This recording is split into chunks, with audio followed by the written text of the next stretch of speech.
Hello everyone. Today we will solve exercise 6.3 class 9 NCERT math. This exercise is based on lines and angle. And the first question, from first question this figure is given. And the question is, in figure sides PQ and PR. Sorry, QP and RQ. QP ये देखो, QP and RQ है ना, of triangle P Q are produce, यानी कि बढ़ाएगी। Q P को हमने S तक बढ़ाया, क्यू पी को एस तक बढ़ाया और क्यू आर को टी तक हमने आगे बढ़ाया। पॉइंट एस एंड टी, इसको एस तक बढ़ाया, इसको टी तक बढ़ाया। ओके, फिर कह रहा है इफ एस पी आर कहां है, ये देखो एस पी आर, यानी कि एंगल देखा 135 degree and P Q T this angle is given 110 degree. तो find P R Q. P R Q कौन सा है? पी आर क्यू, ये एंगल फाइंड करना है। चलिए करते हैं। ओके, तो हमें ये वाला एंगल फाइंड करना है। अब देखो इसके दो तरीके हैं, जो छोटा तरीका हो उससे हम करेंगे, मैं आपको दोनों तरीके बता दूंगा। पहले हम छोटा तरीके से करते हैं। देखो ये एंगल हम फाइंड कर सकते हैं, this plus this equal to 180, linear pair है। तो चलो लिख लीजिए, सॉल्यूशन इसका लीजिए। लिखो एंगल एस पी आर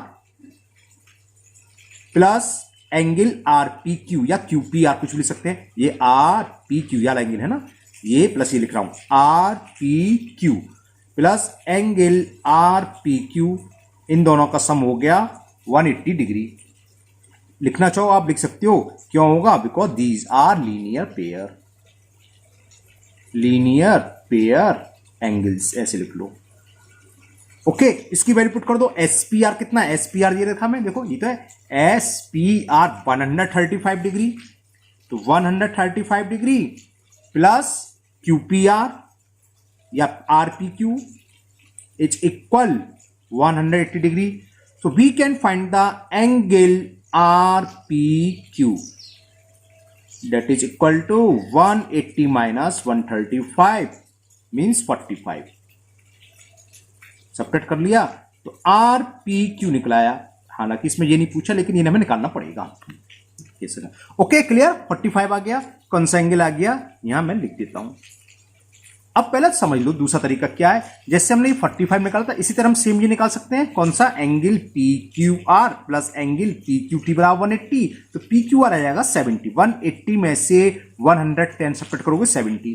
फिर in triangle P Q R angle sum property लगाना है, 45 plus 70 plus this angle equal to 180, और ये निकलाएगा। तो लेकिन हम दूसरे तरीके से करते हैं। कैसे? देखो आप लोगों ने ये पढ़ा है ट्राइंगल की प्रॉपर्टी। मान लो ट्राइंगल है ये, ठीक है ना, हमने एक साइड बढ़ा दी, ये कहलाता है एक्सटीरियर एंगल। क्या होता है? अपोजिट इंटीरियर एंगल के इक्वल होता है। ये हमें फाइंड है, ये हमने फाइंड कर लिया, सॉरी ये हमें दे रखा है, तो ये निकाल सकते हैं। 110 किसके इक्वल होगा? 45 प्लस दिस एंगल के। सो ये निकलाएगा 110 में से हम 45 सब्ट्रैक्ट कर दें तो ये एंगल निकलाएगा। तो मैं इसी मेथड से करता हूं। ओके, तो अब लिखते हैं फिगर। आपने देख ली, मैं क्या लिखूंगा कि एंगल पी क्यू टी किसके इक्वल होगा? Angle Q R P plus angle R P Q. Okay, find angle P R Q. तो लिखते हैं। तो देखो एंगल पी, ओहो आ रही है, चलो काटो। Angle P R Q plus angle P Q are, P R Q plus angle Q P are is equal होगा एंगल पी क्यू टी। समझ में आ गया? दोबारा देख लो फिगर, किस एंगल की बात चल रही है? इस एंगल की। पी क्यू टी किसके इक्वल लिखा मैंने? Angle P R Q plus Q P are. ये प्लस ये मिलकर ये मैंने समझाया। एक्सटीरियर एंगल क्या होता है, सामने लिखना चाहो लिख सकते हो।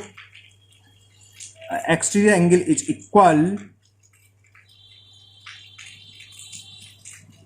ऐसे लिख रहा हूं, सम ऑफ अपोजिट इंटीरियर एंगल्स। बस अब वैल्यू पुट कर दो। पी आर क्यू हमें फाइंड करना है, तो पी आर क्यू की जगह पी आर क्यू रहने दो। क्यू पी आर हम फाइंड कर चुके जरा। क्यू पी आर या आर पी की कुछ एक ही बात होती है, वो तो पता है आपको। ये हो गया 45 डिग्री। और पी क्यू टी कितना दे रखा है? बाहर का एंगल कितना दे रखा है? Exterior angle 110। ये तो है पी क्यू टी, तो पी क्यू टी की जगह रख दो 110 10, बस हो गया सॉल्व। ये P R Q is equal 110 minus 45, ठीक है ना।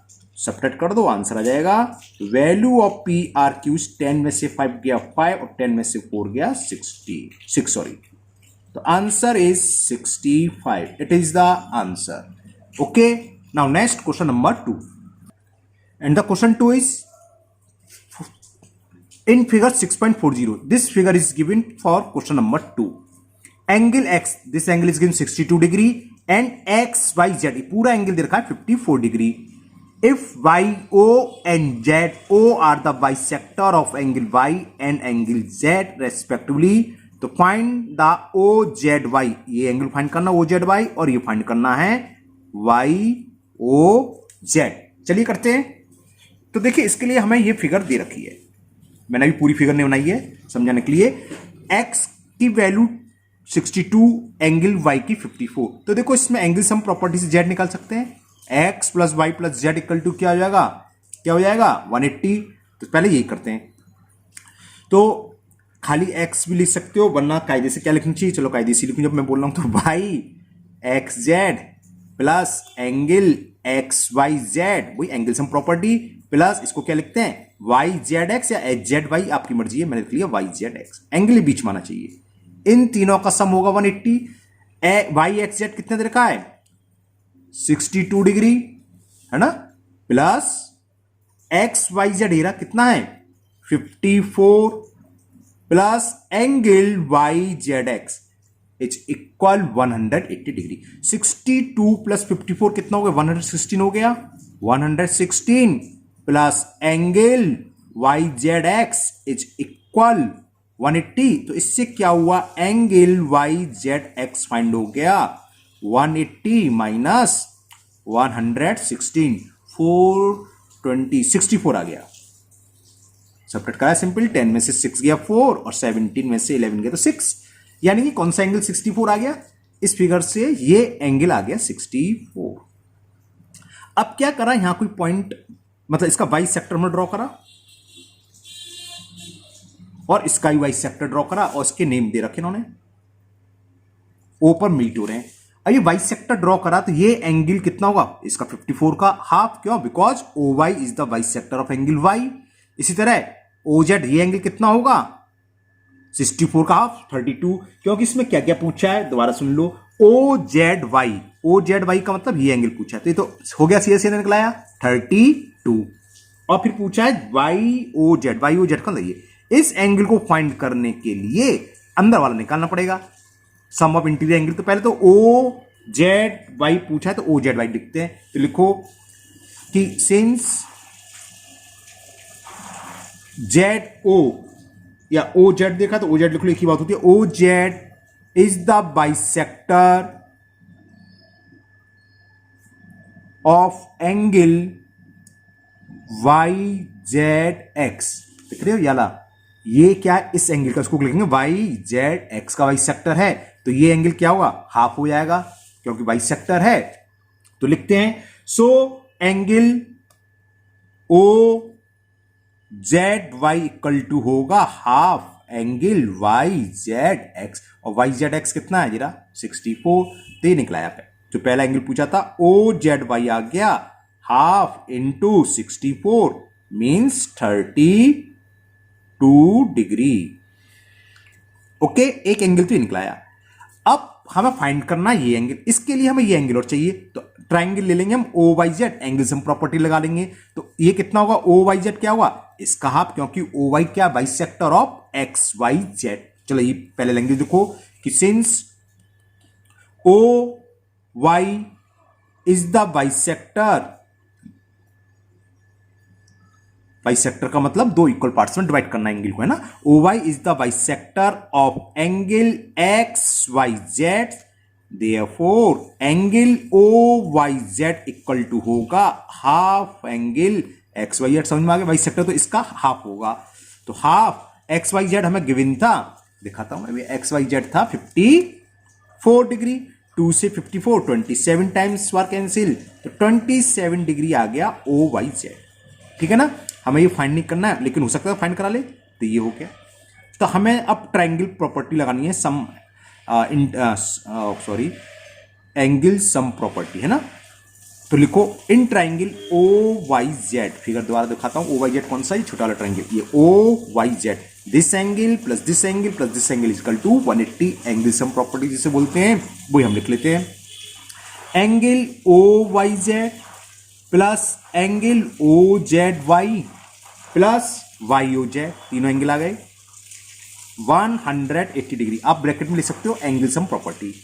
अब ओ वाई जेड एरा कितना है 27 डिग्री, ओ जेड वाई कितना है अभी निकाला हमने ऊपर 32 degree, plus Y O Z find करना है, तो ये फाइंड हो जाएगा, इन दोनों को ऐड करा कितना आ गया 59, plus angle Y O Z is equal 180 degree, तो एंगल वाई ओ जेड आ गया 180 माइनस 59, 60 मान ले तो 121 डिग्री। तो ये सॉल्व हो गया, वाई ओ जेड भी निकलाया, ये जेड है, वाई ओ जेड 121 और पूछा था ओ जेड बाई 32।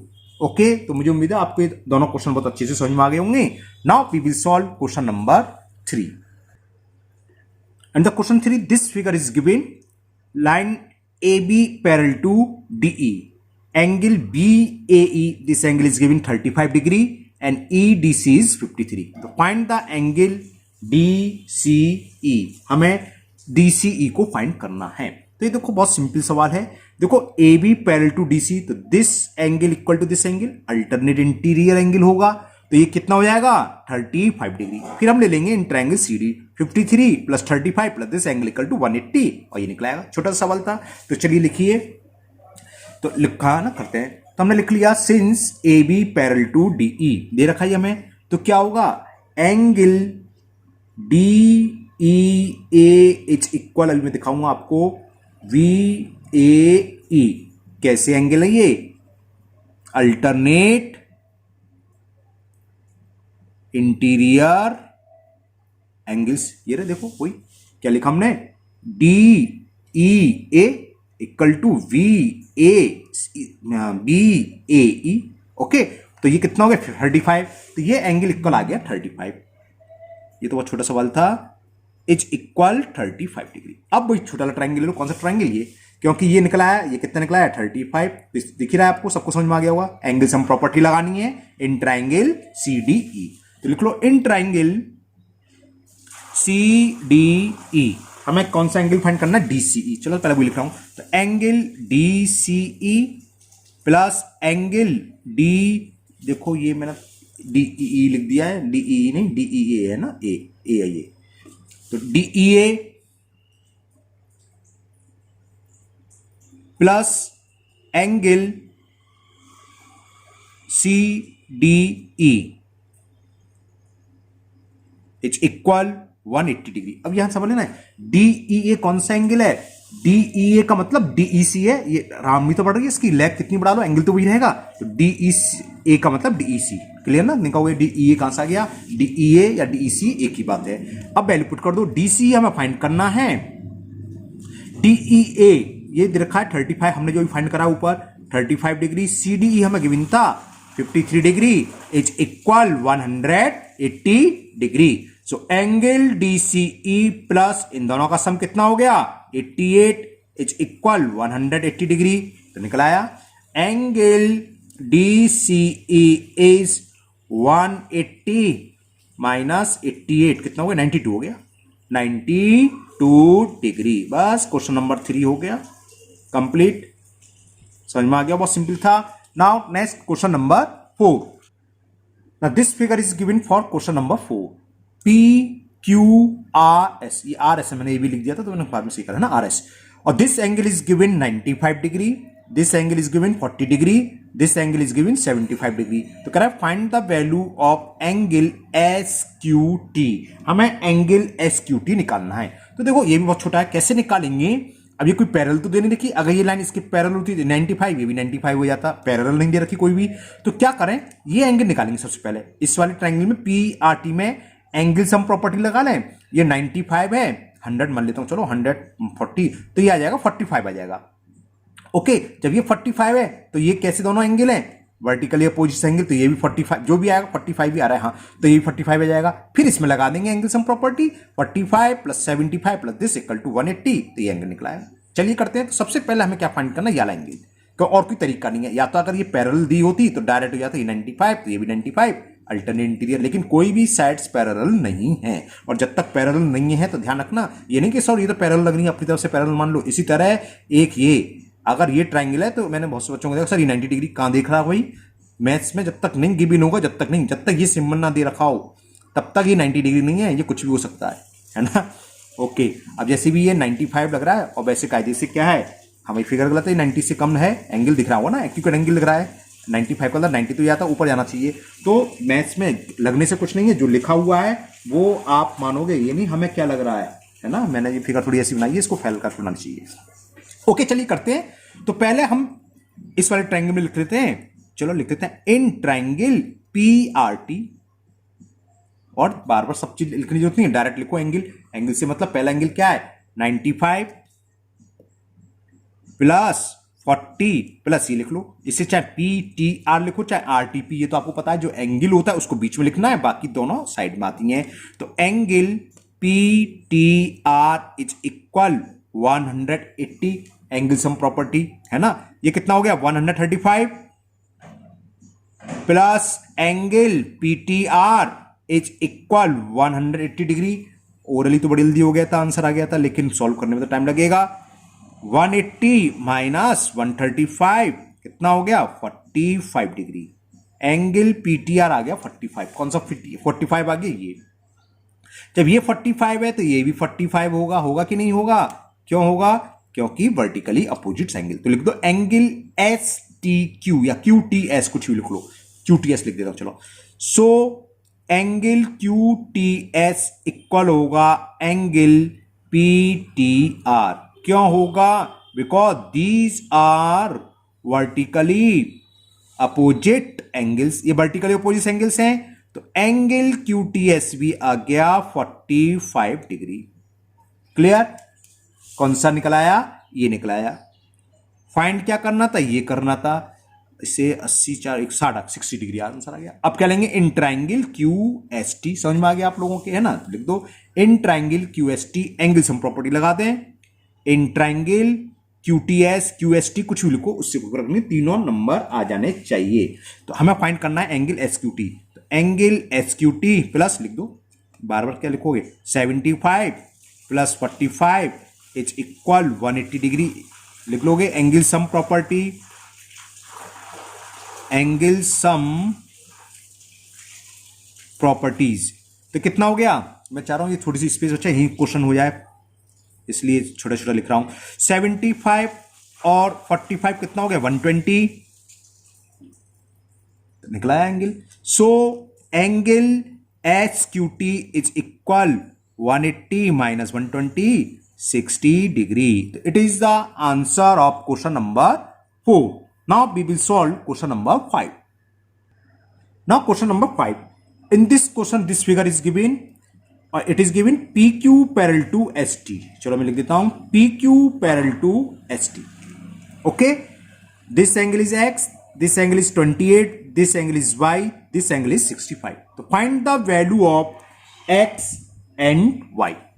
तो देखो ये जब पैरेलल है तो हमने लिख लिया since PQ parallel to ST, तो यह वाला एंगल PQR, कौन सा एंगल PQR किसके इक्वल होगा, एंगल QRT, एंगल QRT क्यों होगा बता सकते हो, देखो दो लाइन पैरेलल हो, एक ट्रांसवर्स हो, तो ये एंगल इसके इक्वल क्या कहलाता है, अल्टरनेट इंटीरियर एंगल। तो ये पूरा एंगल किसके होगा, इसके, और PQR किसके बराबर, PQR किसका रहा, X प्लस 28 है ना, तो ये हो गया X प्लस 28 डिग्री, और QRT किसके इक्वल है, ये रहा QRT इक्वल है 65। तो X की वैल्यू तो हाँ यहां आप लिखोगे कॉस, क्यों है ये, इसे लिखना है because these are alternate interior angles. Okay, तो इससे X की वैल्यू तुरंत निकलाई 65 माइनस 28, तो वैल्यू ऑफ X इज 15 में से 8 गया तो 17 और 37 डिग्री। अब हमें y निकालना है। देखें x कहाँ है, तो x की वैल्यू तो ये आ गई 37। लो y तो और सिंपल हो गया। In triangle PQS 90 plus 37 plus y equal to 180, angle sum property y भी निकलाएगा।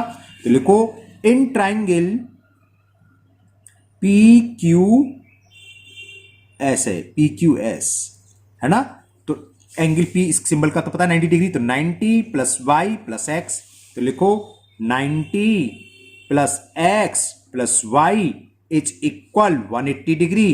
कौन सी प्रॉपर्टी है, एंगल सम प्रॉपर्टीज कहलाती है, angle sum property. Okay 90 x की वैल्यू हम फाइंड कर चुके हैं 37 प्लस y इज इक्वल 180, ये कितना हो गया 127 plus y is equal 180 degree, तो निकला है y विल बी 180 माइनस 127। 10 में से 7 सब्ट्रैक्ट करेंगे 3, यहां रह गया 7, 7 में से 2 गया 5, तो आंसर आ गया y की वैल्यू आ गई 53 डिग्री और x इज 37 डिग्री। ओके समझ में आ गया, बहुत सिंपल सिंपल क्वेश्चन थे ना। लास्ट क्वेश्चन और इंपॉर्टेंट भी लास्ट वाला, last question of this exercise, question number 6। Last question of this exercise and the question is this figure is given, है ना, और लिख रहा है sides Q R and Q of triangle PQR। एक ट्राइंगल दिखा है PQR, इसकी साइड्स QR को हमने आगे प्रोड्यूस करा S तक, है ना, and the bisector of angle PQR, इस एंगल का बाइसेक्टर और एंगल PRS, इस एंगल का बाइसेक्टर मीट कर रहे हैं T पॉइंट पर। तो मैं प्रूफ डेट क्या है कि प्रूफ डेट, तो लिख लो टू प्रूफ ही लिख दे रहा हूं जो हमें प्रूफ करना है। To proof angle QTR is equal half angle QPR के प्रूफ करना है। और बहुत अच्छा क्वेश्चन है, इसमें आप लिखना चाहो ऊपर लिख सकते हो। गिवन क्या था, गिवन है ये है कि QT is the bisector of, चलो मैं लिख ही देता हूं, गिवन कि QT is bisector of angle PQR and RT is the bisector of किसका, PRS का, एंगल PRS। ओके तो ये प्रूफ करना है, टू प्रूफ। लो इसका प्रूफ लो आप। तो देखो यार ट्राइंगुलर प्लेट TQR दिख रहा है, तो प्रूफ में लिखो इन ट्राइंगल TQR। ओके मैं आपको अलग से समझाना देता हूं क्या होगा। TQR में angle QTR plus angle RQT equal होगा एंगल TRS के। इक्वेशन डाल दो फर्स्ट, क्या होगा लिख दे रहे हैं, एक्सटीरियर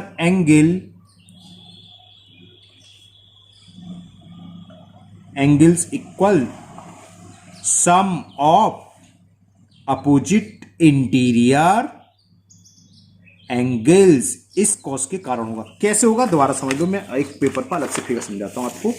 देखिए ये था एंगल QTR है ना, यहां देखना मैंने अलग से बनाया ये है Q पॉइंट, ये है T और ये है R, QTR। इसको मैंने आगे बढ़ा दिया है ना, तो ये पॉइंट है S। तो देखो ये एंगल क्या होता है, इस एंगल प्लस इस एंगल के सम की तो होता है। तो ये कौन सा TRS बराबर किसके है, Q को क्या लिखेंगे TQR और उसकी क्या लिखेंगे QTR। तो देखो हमने वही लिखा था, क्या ये रहा इन ट्राइंगल TQR। देखो फिगर भी देख लो, ये गई TQR, क्या लिखा हमने, यार एंगल प्लस ये एंगल, इसको क्या लिखेंगे QTR, तो वो लिखा QTR प्लस इसको हम क्या लिखेंगे RQT equal to exterior angle, ये क्या TRS। इसे डाल दो इक्वेशन फर्स्ट। ओके अब जरा दोबारा से समझो, ये फिगर ये थी, इस फिगर में यूज होगा। ये था पॉइंट P, ये था Q, ये R, ये हमने उड़ा दिया S, है ना। तो इस फिगर में अभी समझ लो, देखो ये एंगल किसके इक्वल होगा, वही ऊपर वाले कॉस। एक्सटीरियर एंगल होता है अपोजिट इंटीरियर एंगल के, तो in triangle PQR exterior angle PRS equal होगा PQR प्लस QPR। अब मैं ये लिखने वाला हूं, समझ में, यही समझ लो। अभी देखो एक ट्राइंगल PQR है, ये तो बात लग रही है, फिगर ऐसी पूरी आई थी, इसका बाइसेक्टर, इसका बाइसेक्टर, वो फिगर बन गई। इन बाइसेक्टर को भूल जाओ फिलहाल, बड़ा ट्राइंगल। तो एक्सटीरियर एंगल किसके इक्वल होगा, this angle plus this angle. तो अब वही लिखेंगे in triangle PQR exterior angle PRS लिखते हैं। नाउ इन ट्राइंगल PQR लिख लो, इन ट्राइंगल PQR शॉर्ट में ES लिख देते हैं, होता है एक्सटीरियर। एक्सटीरियर एंगल क्या था, PRS, मैंने अभी दिखाया था ना जीरा इसमें, PRS। तो एक्सटीरियर एंगल PRS इक्वल होगा angle PQR plus angle QPR। वही एक्सटीरियर एंगल बताएंगे। ये देखो दोबारा समझ लो जरा फिगर, कि ये एंगल TRS बराबर होगा इसके प्लस इसके। तो वही लिखा है हमने, देखो PRS, फिगर में देखना, साफ साफ दिखा दूं, PRS इक्वल टू किसके है, PQR कौन सा है, PQR ये एंगल प्लस ये, और से क्या लिखेंगे QPR, वही लिखा है। ओके, अब इसमें क्या करें, बोथ साइड हाफ से मल्टीपल कर दो। हाफ से क्या करें, हमें बाइसेक्टर दे रखे हैं इस वजह से। जब ये एंगल इसके इक्वल है, हाँ यहां लिखना चाहो लिख सकते हो, सेम याला cause exterior angle equal to लिख लेना है ना। तो हमने हाफ से मल्टीपल कर दिया या 2 से डिवाइड, तो 2 बोथ साइड सेम करेंगे तो इक्वल रहता है। तो हाफ PRS इक्वल टू होगा half angle PQR plus half angle QPR। यहां तक समझ में आ गया, यहां तक समझ में आया था, तो ये भी समझ में आ गया है ना। अब फिर फिगर देखो, देखो ये फिगर ही आ गई। ये हमने क्या था, दोबारा से फिगर बना के समझा दूंगा मैं। ये हमें दे रखा था एंगल P, ये एंगल Q, ये एंगल R, और ये हमने बढ़ा रखी है S तक। इस एंगल का बाइसेक्टर यानी कि PRS का हाफ, ये हम जो लिखा है हाफ PRS, हाफ PRS किसके इक्वल होगा, इसका आधा, या तो इसके इक्वल होगा, इसके इक्वल कुछ भी लिख सकते हैं। ये पॉइंट था T, है ना। तो हम हाफ PRS को क्या लिख सकते हैं, TRS। बात समझ में आएगी, मान लो समझाने के लिए 120 है, तो ये भी 60, ये भी 60, या तो हम PRT लिख दें या TRS। तो इस हाफ PRS का लिख लिया TRS, इस हाफ PRS के, और ये मिल रहा है आगे, है ना। तो हाफ PRS को लिखेंगे हम TRS। तो इस हाफ PRS की जगह हमने लिख लिया एंगल TRS। हमें अब प्रूफ में हमें क्या चाहिए, प्रूफ के हिसाब से चलो, प्रूफ में हमें हाफ QPR तो है, तो इसको तो ऐसे रख देंगे, इसे चेंज करना होगा, है ना। अब इसको क्या लिखेंगे, हाफ PQR को, ये भी आप समझ लो, हाफ PQR किसके इक्वल है, RQT के है ना। अभी मैं दिखाऊंगा फिगर।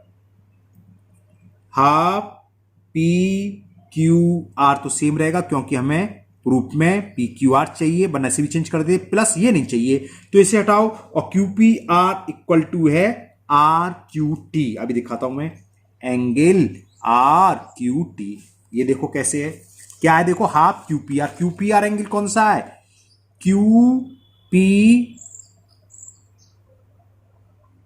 QPR गलत लिख लिया, PQR होगा, PQR, हाँ PQR मैंने उल्टा लिख दिया ना, प्रूफ में हमें चाहिए था QPR, तो इसको तो ऐसे रख देंगे, गलत लिख दिया, इस लाइन को काट दे रहे हैं, है ना। देखो ये तो समझ में आ गया था, ये हो गया एंगल TRS। देखो प्रूफ में देखे, जो प्रूफ में हमें चाहिए हाफ QPR, तो QPR कौन सा है, ये तो इसे तो ऐसे रख दो, हाफ एंगल QPR प्लस, अब इसकी बात चल रही है, हाफ PQR कौन सा है, फिगर में देखो PQR ये है, इसका हाफ ये, यानी कि यही तो हुआ, इससे हम क्या लिखेंगे TQR, क्या लिखोगे TQR, समझ में आ गया। इस पूरे का हाफ ये है, या तो हम इसे PQT भी लिख सकते हैं या TQR, तो हमने लिख लिया TQR क्यों लिखा ये बता देंगे, एंगल TQR इसलिए लिखा है क्योंकि TQR हमें यहां दे रखा है। अब देखो TQR का मतलब क्या है, TQR या TQS एक ही बात है। तो चलो एक स्टेप बढ़ा दे रहा हूं, TQR यहां लिख देता हूं, नहीं कंफ्यूज हो जाओगे आप।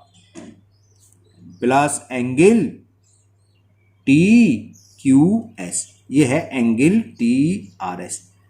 ओके, यहां तक कोई प्रॉब्लम किसी को? अब देखो equation first, T R S की वैल्यू किसके बराबर रखी है? Q T R plus R Q T. किसके बराबर रखी है? T Q T R plus R Q T. तो फ्रॉम इक्वेशन फर्स्ट यहां पर जो टी आर एस है यहां वैल्यू पुट कर दो। टी आर एस की वैल्यू दे रखी है angle Q T R plus angle R Q T is equal half angle Q P R, बाकी लेफ्ट हैंड साइड तो ऐसे डाल लिया, T Q S. T Q X को हम क्या लिख सकते हैं? टी क्यू एस बेकार ही लिखा, टी क्यू आर यहां था, टी क्यू आर यहां था, टी क्यू आर ही रहने दो, यहां टी क्यू आर को टी क्यू आर ही रहने दो, है ना। अब टी क्यू आर देखो, टी क्यू आर या आर क्यू टी सेम होता है, एक ही तो बात है, वरना यहां इसको हमने ध्यान नहीं दिया, हम आर क्यू टी लिख लेता। सेम है, देखो बीच में क्यू आना चाहिए, आर टी। तो ये बोथ साइड है, तो ये दोनों कैंसिल हो गए, हो गया प्रूफ। यही प्रूफ करना था। प्रूफ क्या करना था हमें? Angle Q T are is equal half angle Q P are, है ना। एक दो बार आप लोग करोगे तो अच्छे से समझ में आएगा, ठीक है ना। क्लियर?